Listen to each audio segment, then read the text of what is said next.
Chapter 8. In closed head injuries, damage may be progressive. Functions may continue for some days before problems appear, so constant checks of pupil reactions and intracranial blood pressure must be made. Infection is another danger. The body's systems may not be receiving the appropriate brain messages to fight bacteria. Tara.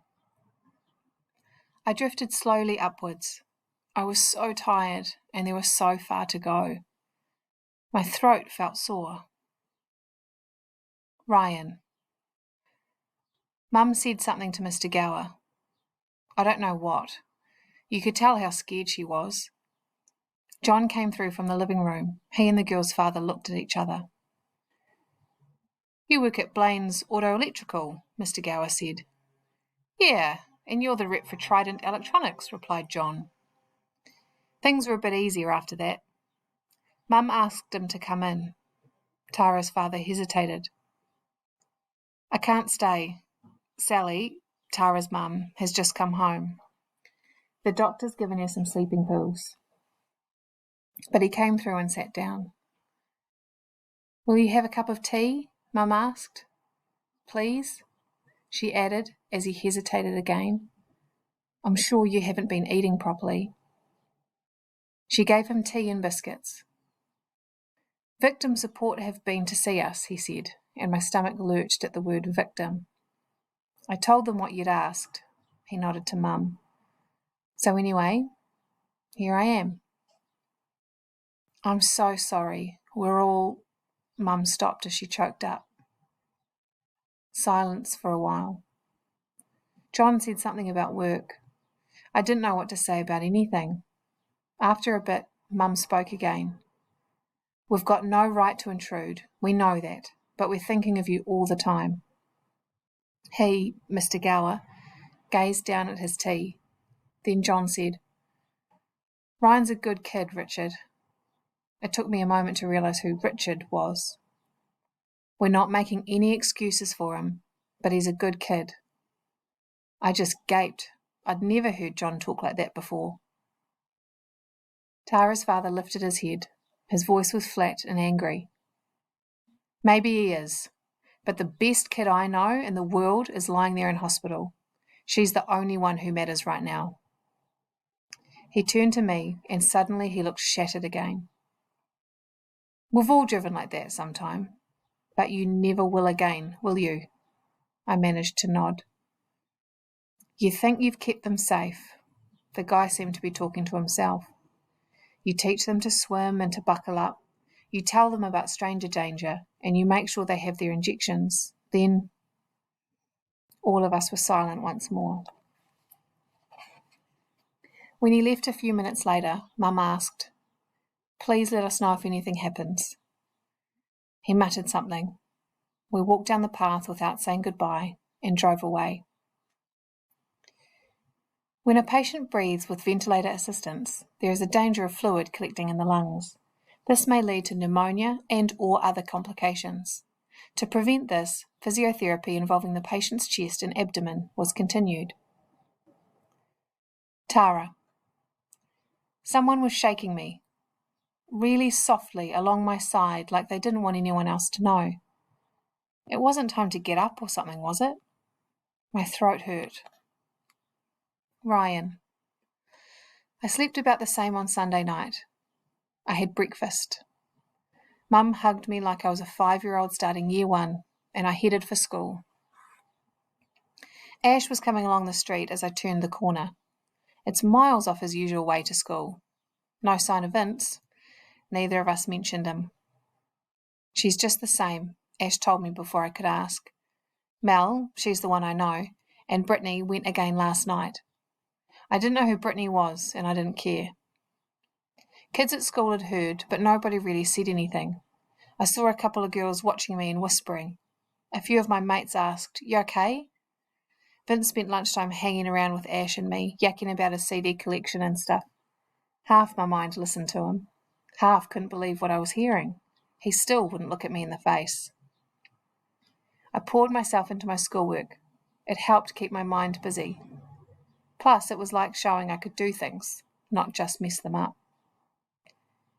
John arrived home after work in the Subaru with a new windscreen. It's fine, mate. Pure reckons it looks nearly as good as his heat now. I looked at it and never wanted to drive again. There was a letter for me, an official-looking one. I knew what it was before I opened it. Police Infringement Bureau. Carrying unauthorised passengers while holding a restricted licence. Fined $400, 25 demerit points. I had about $500 in my savings account, delivering circulars, birthday money, a week's work last holidays for Vince's old man in his car yard. Vince and I had been talking about buying a car together sometime. Now, I'll pay it, I told Mum. She just nodded. Good, Ryan. I remembered the court hearing that still lay weeks or even months ahead, and the sergeant talking about what the charge would be.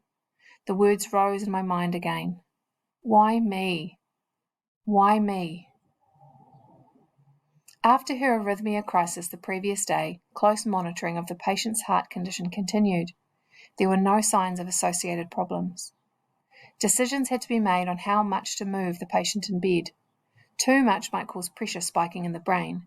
Too little might cause blood clots, decline in heart and lung functions. Ryan. I slept till about 4 again and got up at 6:30. Just over 100 hours since the accident, and I still didn't know if she was going to live or die. Time crawled past. At home last night, I didn't check my watch till I knew 2 hours had gone. When I looked, it was just 40 minutes. At morning interval, I was heading for B Block when the 2 chicks I'd seen whispering yesterday came up to me. A dark one and one from my English class with messy blonde hair. You were driving the car when Tara Gower got hurt, the blonde went. I just looked at her. Her friends Mel and Brittany go to Girls High with my cousin, the dark one said. They're going to give you shit, boy. How is she? I asked. They both stared at me. How should I know? The dark chick said. I do, I said. I know because I keep asking everyone who might bloody know. The words sounded as if someone else was saying them. The girls glanced at each other. So? Demanded the blonde. So piss off, a voice spoke from beside me. Vince. The girls stared at him. Up yours, one of them said as they bounced off muttering. Vince and I headed for B Block. He didn't say anything else, but for a bit it was almost like things used to be before. Tara. A long distance away, something kept thumping, a slow, quiet beat. I listened to hear if it would come again. Instead, I heard my own breathing. I can do this, I thought. I felt interested. Ryan. I went to TKD on Tuesday evening. Everyone knew now. Nobody said anything. Maybe Greg had spoken to them, but a couple of the younger ones stared. I spent most of the time teaching the juniors their basic punching patterns. I did it slowly, carefully. There's this kid about 9 or 10 called Sonia. I was holding her elbow while I showed her how to rotate her wrist. I looked at the bones in her skinny little arm, and I thought how incredible, how bloody incredible. I came home and had a shower. I felt hungry. I actually felt hungry. I just got to the kitchen when the phone rang. Mum answered while I stood still, hand on the cupboard. Yes, I heard her saying. Yes, it is. Oh, hello. What? Is she? Oh, thank you. Thank you so much. Her voice cracked on the last words. I couldn't move my hand. It was still clamped around the cupboard door when my mother came into the kitchen. Her eyes were wild, her mouth quivered. We stood there, staring at each other. That was victim support, Mum said finally. Mr. Gower asked them to tell us that Tara's breathing almost normally. If there are no problems tonight, they're going to take her off the ventilator. I said nothing for a second. Then I went, thank you, like some total bloody wally. Mum started to speak, started to smile, and started to howl. I couldn't.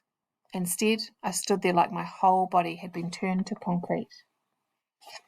3 days ago, a phone call made me think she was dead.